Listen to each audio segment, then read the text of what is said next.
Hello J4K, I'm back with another video.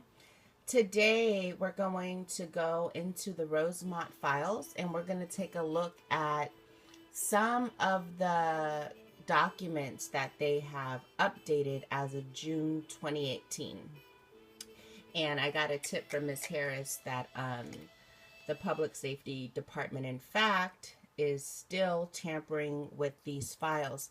Now, you're only going to notice them tampering with the files if you look on your mobile device. It's not going to be as obvious if you look on your desktop, but I am going to show you where you can find the information from your desktop. So first go to rosemont.com and then government, village hall, and then this is the Freedom of Information page. Death of Kenneka Jenkins.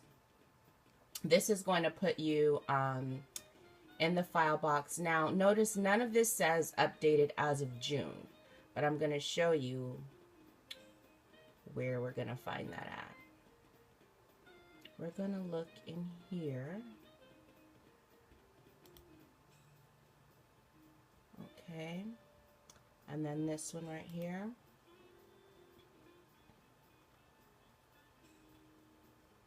Okay, and you can't see, but you see this right here?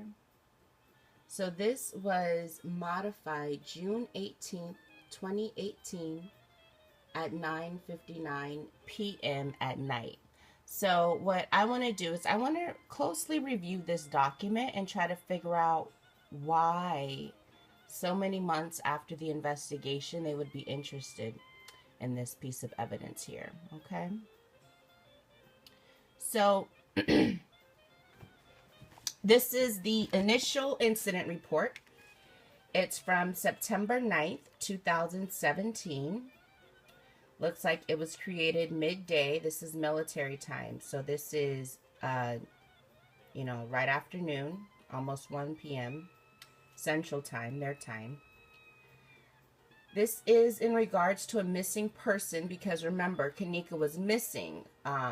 It was a missing persons case before it was a full death investigation. So this is during the time period where it was still a missing persons case, okay? Now the incident location, they've listed as 9501 Devon Avenue in Rosemont. So I'm just going to copy and paste this right into my Google and see what is this about.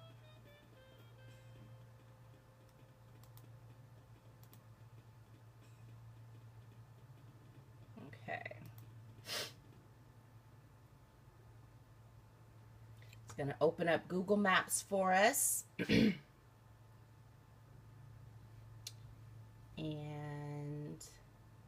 we're just going to take a look around to see what is over here.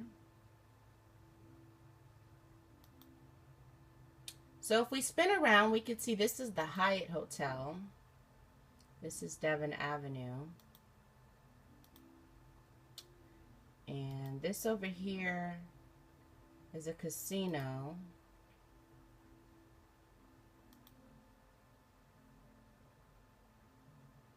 And this right here says Village of Rosemont.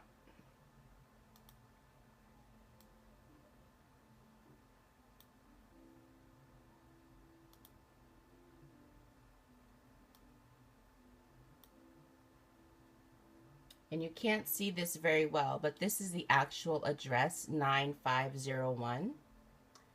And it makes you think, why would, these people are so, like, such idiots. Why would they list,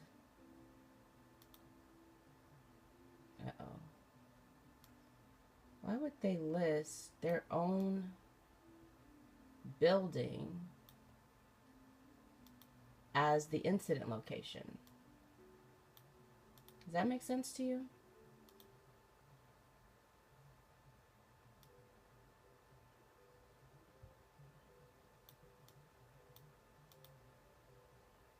Let's see if we could turn around and see it.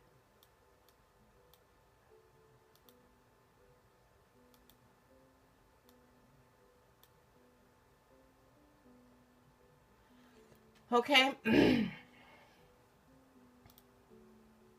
Incident location, and they put their own fucking address. I mean, these people, I don't even know what to say about that. I just thought that was really interesting. And it might even be a clue as to what's really going on, because this is the address of the the the actual crime, which is, you know, covering up this murder that happened at the Crown Plaza Hotel.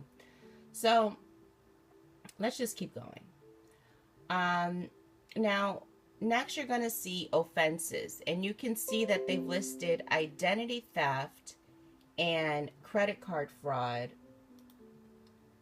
on the same incident report. Remember, we're looking for a missing person, okay? But they seem to have connected all the dots and made it all one big incident. So I honestly don't believe that Kanika had anything to do with identity theft or credit card fraud or the purchase of the hotel room. But in the initial moments of the missing person investigation, I guess the detectives or the people that was following up with it, they seem to think that it was all connected. Which, if you think about it, it is understandable. They didn't know at the time who did what, and it just so happened that this missing person came out of a room that was purchased with a stolen credit card. So this is all on one incident report, this one right here, okay? Now, there's two incident reports. I'm gonna show you where the second one is, but this is the first one. All right, so the initial complaint came from a black female, an adult, probably her mother. Now, in this synopsis, you're going to see that there's another incident report. So it's the same number as this one, but then it's 0.1422. Okay, and they've assigned this to an officer. Okay, so let's get to it. So this is going to start listing people. Right over here, we could see this says subjects involved. Noun, involved. Okay. Implicated, incriminated, entangled, caught up.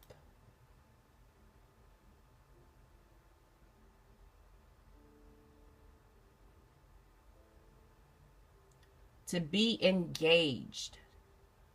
Okay. So involved means what it's always meant, even in this situation. So don't let them trick you. The people that they're listing here, the detectives believe were involved in the case of this missing person. Do you understand? So when Kanika Jenkins went missing, the Public Safety Department identified these following people as being, quote, involved. All right. So first thing you're going to notice is number 1 and number 2 is gone. We get to number 3. All right. Now, I'm not a genius, but we all know how to count. Okay. It goes from 0 to 3. All right. So the third contact is a Hispanic male, 49 years old. The fourth is a Hispanic male, 36 years old. All right. The fifth, black female, 25. All right. We're going to go on and on. Hispanic female, 28. A white male, 59 years old. These are people that were involved in Kanika being missing. A black female, 32 years old. A Hispanic male, 48 years old. A black male, 34 years old. A black male, 21 years old. An unknown male, 43 years old. A black male, 23 years old. A white male, 33 years old. These are all people involved. Okay, and the list goes on and on. A black male, 26 years old. A black female, 43 years old. Okay? And then you're going to see this is the address for the Crown Plaza Rosemont Hotel. This is another address for the Crown Plaza Rosemont Hotel. And I believe what they've done is they separated the hotel from hotel security. So that's why we're seeing the two addresses. And they blacked this out, so, you know, we can't verify that, but that's my best guess. And then this is a third. This is a third address for the Crown Plaza Hotel. And I don't know why they have it listed 3 times. And then the fourth is a Hispanic male, 51 years old. All right, so what I've done is I have created a visual that you could look at. It's just one page, so you could see it all together. All right. So this page I'm showing you represents who the Public Safety Department identified as, quote, involved. The first thing that's going to stand out to you is these red circles. These are contacts that are missing. Remember, 1 and 2 were missing. You're going to find contact number 6 is missing. Contact number 10 is missing. Contact number 16 is missing. And contact number 17 is missing. Okay? The circles are all for the males. The squares are for the females. So the brown circles are going to be the Hispanic males. These yellow circles will be for the white males. The black circles will be for the black males. And the same color goes for the females.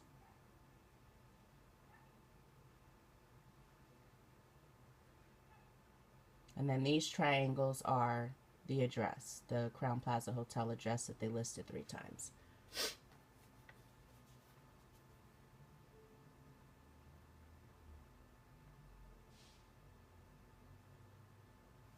All right. So put it on pause. See if there's anything that jumps out at you. Drop it in the comments below. Let's try to figure out how are these people connected and involved in Kenneka Jenkins coming up missing. Okay. Now, this part here, it's going to separate the involved from the actual victims now. So the first victim is Kenneka, and you'll notice that everybody else's information was blacked out, but they've listed her entire address and telephone number. Now, the second victim, which is news to me, is a black male, 36 years old. He weighs 225 pounds. Looks like his hair is blonde and blue eyes.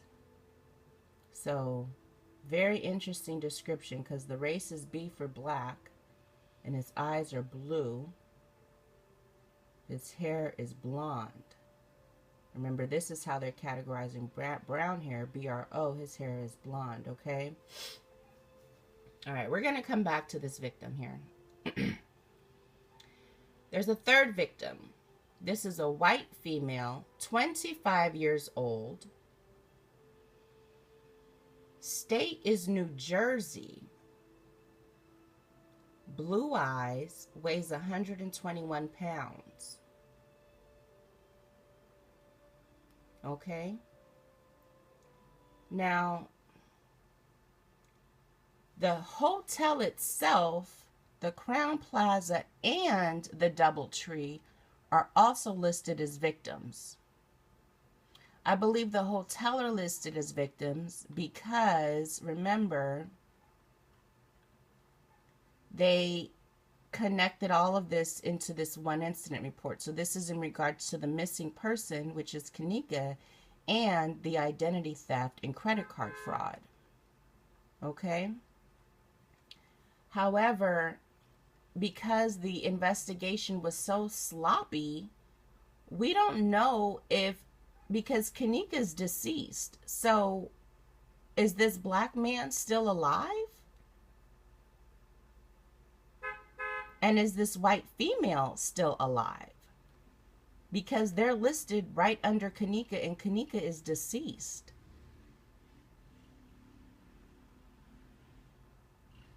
Okay, so we got to figure out who are these people and what do they have to do with this case. And if they're officially listed as victims, why was there no more mention of them? All right, now I'm going to show you something about this. I made a little thing for this. This is just, you know, Kanika, the victim, the white female, and then the Crown Plaza. Okay, now down here, way at the bottom of this report, we're going to see that it lists subjects involved, employment info, if any. Okay, now the first part of the list pertains to the portion of people that we considered involved in the beginning, right? Contact. Okay, now this pertains to the victim. This is where the victim worked. We're going to get to the witnesses. We haven't got there yet. But this is Mitchell Handyman Chicago, Inc. Okay? Now, we know Kanika didn't work there. We know the girl from New Jersey couldn't have worked there because she's in New Jersey or resides in New Jersey. So the only person that could have worked there is this victim number 2, who I said we don't know if he's even alive or not. Okay? Now, when I Googled Mitchell Handyman Chicago, I went to the About page. Okay. First thing it's going to tell you is we provide a variety of services, including kitchen remodeling. All right. So, wasn't Kanika in a kitchen that was being remodeled? That was supposed to be secured? Is that possibly what this victim has to do with this case? We don't know. Okay. Now this Mitchell Handyman, they have an address here, 7437 North Sealy Avenue in Chicago. Okay, I don't know if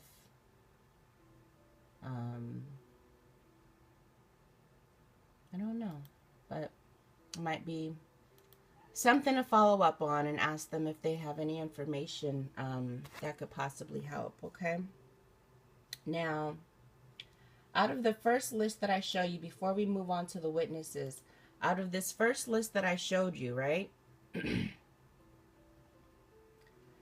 9 of these people are listed as working for the Crown Plaza Hotel. We don't know which ones, but 9 of them are listed as working for the hotel.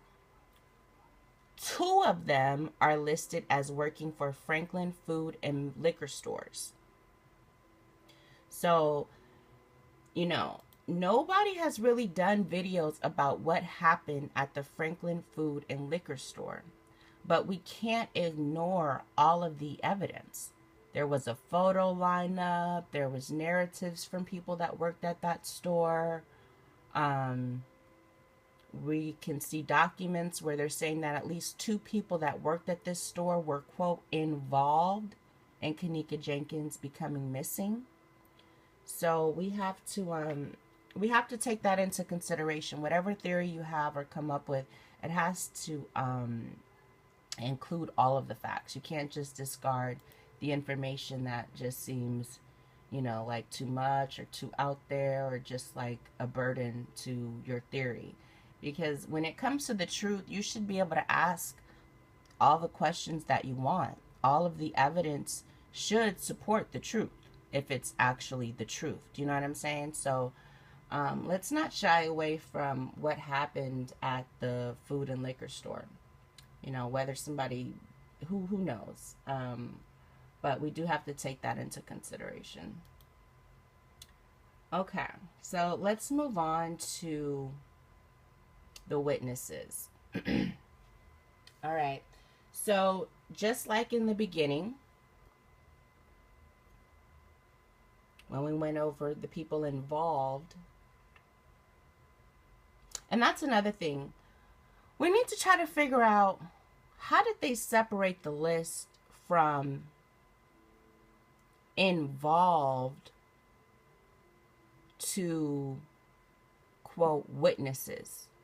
If you're not a witness, how exactly were you involved? That's what I want to know. I have a lot of questions. And I think this is just all reasons that they just need to open this case up and give us a better report, because this is not working for a lot of people, including myself. Okay, so we go from victim to witness. And of course, witness number 1 and 2 are gone. They jump right to witness number 3. Now, it goes black female, black female, black female, black female, black male, unknown female, unknown male, unknown female, black male, black female, black female. Okay. So, there's a lot. It goes all the way. I'm going to drop the link, so don't worry. You're going to be able to read it on your phone or on your desktop. And it goes all the way to 34. So I made a big sheet for us to look at. Okay, and everything's the same. All the colors and the shapes are the same. So the circles are the males, the squares are the females. And these are actually witnesses. So these are people that were separated from the involved category, and they made it onto the witness category. So you can see 1, 2, and then witness number 25 is missing information. Most of these witnesses are black. You're going to see 1 white female and 2 unknown females. And I put them in yellow because I feel like if they were black, you would know. You know, we recognize each other. There's no mystery if you're black or not. But so I just put this in just put them in like the white area. And then these are 2 unknown males. So I just put them in a brown box because, again, if they were black males, we would know that they were black males. So this is a lot of contacts, a lot of people. I added it all up. I didn't include the actual victims, but if you include the people that were, quote, involved, and these people on this page that are considered witnesses, we should have a total of 58 narratives in this Rosemont file box, which we do not have. So there's just a lot missing. Also, again, I'm bringing this up because we need to figure out why the Department of Rosemont is bringing this back up. We need to figure out why are they over here on June 18th at 10 o'clock at night. Okay? And then, of course, we want to know, are the other victims okay? Were they also... Are they missing as well? Were they murdered? Are they going to follow up with all of this credit card fraud and pursue charges against this person? Where's the missing contacts? Like, why Why would they be missing? Why wouldn't they be here and just be blacked out like all of the other stuff is blacked out? Do you understand?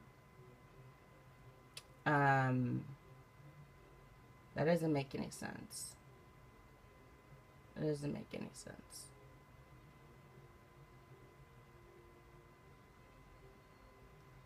Okay. Now, I said I was going to tell you how they're getting away with all this, and I am. I'm going to try to find it here.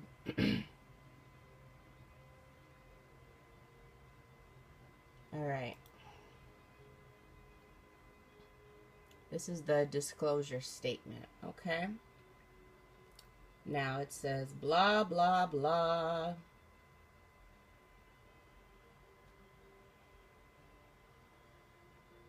Okay.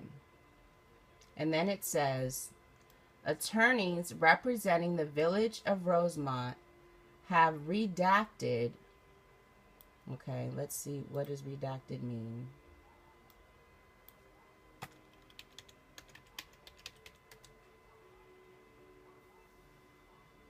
Okay, that means edit for publication, censor or obscure. Okay. All right. So they redacted from these records certain information consisting of private information, unique identifiers, personal emails, personal telephone numbers, personal information contained within public records, the disclosures of which would constitute a clearly unwarranted invasion of personal privacy.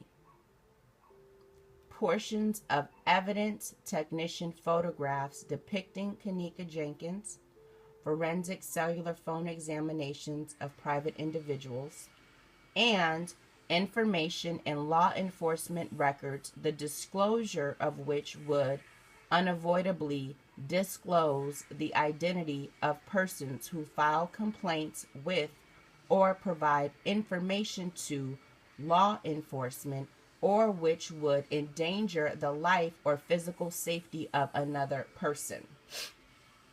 Okay, so this means that the village of Rosemont has the right to leave out any information basically that they choose to.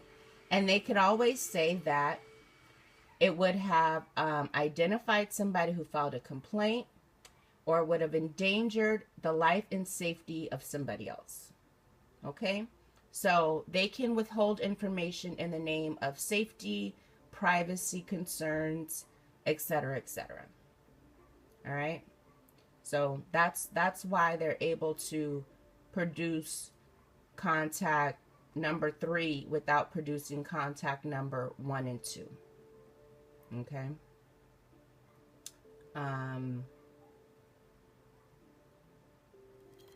That's all for right now. There's some more files that they updated as of June, but at this point we're almost like a half hour in. I didn't think this would be so long, but thanks for hanging in there with me, and I will talk to you soon. Goodbye.